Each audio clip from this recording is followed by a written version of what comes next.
Paulo, favorite subject si Kimi kaya mas gumagaling bilang photographer.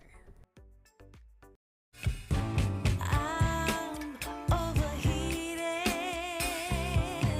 can hardly sleep at night,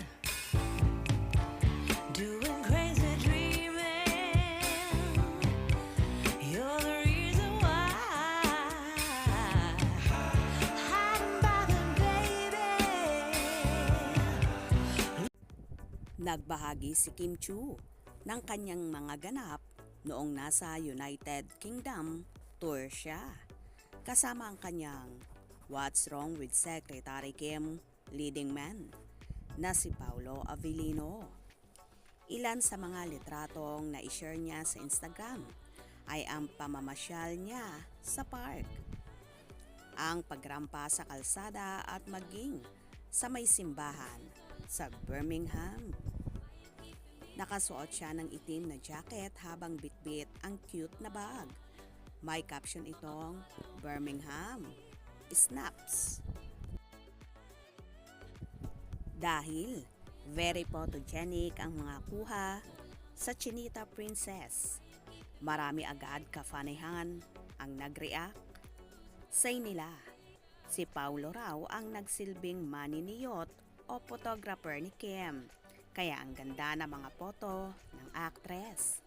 Ito ang ilan sa kanilang mga komento. Ganda ng shots, like at Chinita Princess. Sure na si at Pau Avellino kumuha. Wala man lang bang credits sa photographer. Iba talaga ang kuha ng photographer mo, Kimi. Si Pau siguro ang photographer niya dyan.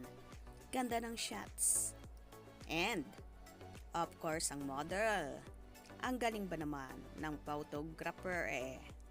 Don't worry, ikaw lang ang number 1 sa puso ni at Pau Avellino.